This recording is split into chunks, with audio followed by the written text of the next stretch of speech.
Oleh karena kemurahan Tuhan, ku ada sampai hari ini. Dalam nama Bapa dan Putra dan Roh Kudus. Amin. Selamat pagi saudara-saudaraku yang terkasih di dalam kasih Kristus. Berjumpa lagi hari ini dengan saya pada tanggal 27 Mei 2020 pada perenungan hari ini. Perenungan hari ini diambil dari Injil Yohanes 17 ayat 11b sampai dengan 19. Kita tahu bahwa nama kita selalu dibawa dalam doa oleh ibu kita. Namun sikap kita selalu biasa-biasa saja, bahkan cuek. Bagaimana kalau nama kita dibawa selalu oleh sahabat karib kita di dalam doa-doanya? Bagaimana perasaan kita? Pasti berbeda perasaan kita. Sahabat atau karib yang selalu mendoakan akan kita selalu kenang. Kita ucapkan terima kasih. Tapi bagaimana dengan ibu kita? Saudara-saudaraku yang terkasih dalam kasih Kristus, Injil hari ini Tuhan Yesus kita pun sebelum berpisah dengan para murid berdoa untuk mereka. Bukan untuk mereka saja, tapi untuk setiap kita yang percaya akan Dia. Pertanyaannya, kenapa Yesus berdoa bagi kita?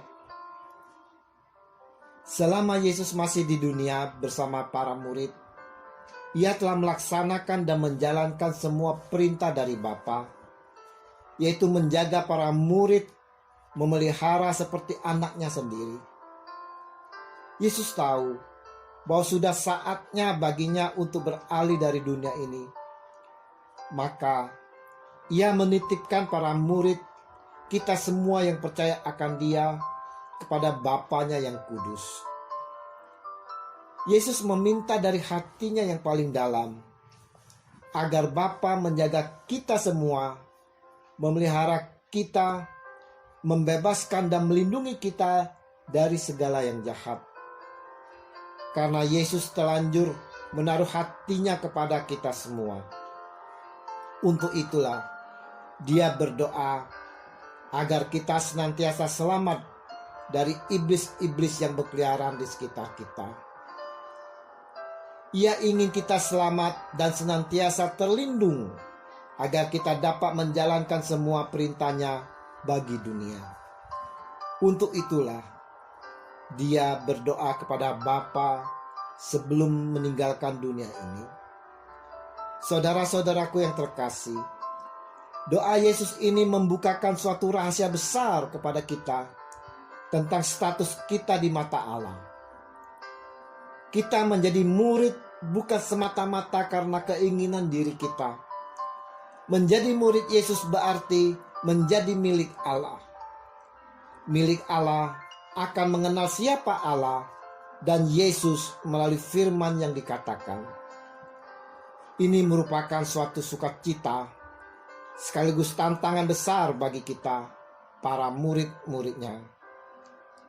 Karena sedikit yang terpilih dari sekian banyak ciptaan Allah lainnya. Menjadi milik Allah berarti memahami tugas untuk menjadi utusan Yesus. Menjadi milik Allah berarti harus hidup kudus sesuai panggilan.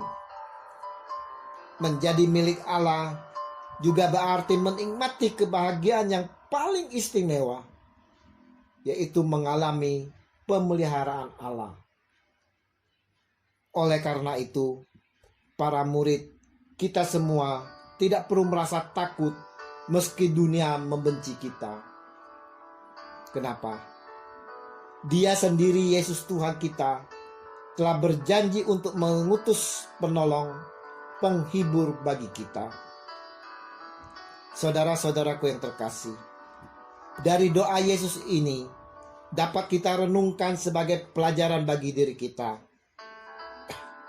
Pertama, Doa Yesus yang tak pernah menyebutkan tentang kebutuhan dirinya sendiri, melainkan untuk mereka yang telah dipanggil Bapa menjadi miliknya, dan kita yang termasuk di kalangan yang terpanggil itu.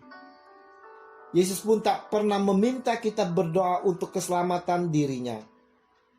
Justru dia berdoa untuk kita. Yang kedua yang dapat kita pelajari dari doa Yesus, Yesus berdoa kepada Bapa agar kita semua para muridnya yang percaya akan Dia sebagai Tuhan, agar memperoleh keselamatan, dijaga dari pengaruh jahat atau iblis. Melihat hal ini, maka selayaknya lah kita mau introspeksi diri. Bagaimana dengan doa kita sehari-hari? Apa isi doa-doa kita selama ini? Apakah kita banyak hal yang kita minta untuk kebutuhan diri kita? Apakah kita juga berdoa untuk orang lain? Sahabat kita, bos kita, tetangga kita, bahkan musuh kita. Adakah kita dalam doa, kita juga memperhatikan kebutuhan mereka yang sangat dibutuhkan? Hari ini, melalui Injil yang kita renungkan, Yesus mau mengingatkan kepada kita semua bahwa dalam doa, hendaknyalah kita pun berdoa untuk orang lain. Kita mau peduli akan sekitar kita, dan kita mau bawa dalam doa untuk mereka. Apa yang kita butuhkan, sesungguhnya Allah telah mengetahuinya sebelum kita berdoa. Maka saudara-saudaraku yang terkasih, berdoalah untuk orang lain, juga untuk pemerintah kita. Berdoa jugalah untuk musuh kita, agar mereka semua boleh menjalani hidup dengan tenang, damai sejahtera, dan penuh sukacita. Tuhan Yesus, terima kasih atas kasih-Mu yang besar bagi kami. Engkau berdoa kepada Bapa memohon keselamatan bagi kami. Engkau pun memohon agar kami dijauhi dari iblis yang mengaum di sekitar kita. Kami pun mau berdoa untuk kerabat, sahabat, bos kami, pemerintahan kami, bahkan musuh kami. Kuatkanlah kami selalu dengan kuasa Roh Kudus-Mu yang Engkau janjikan. Kami rindu ya Tuhan, kami rindu dan selalu menantikan janji-Mu, penolong bagi kami, yaitu Roh Kudus. Demi Kristus pengantara kami, kini dan sepanjang segala masa. Amin.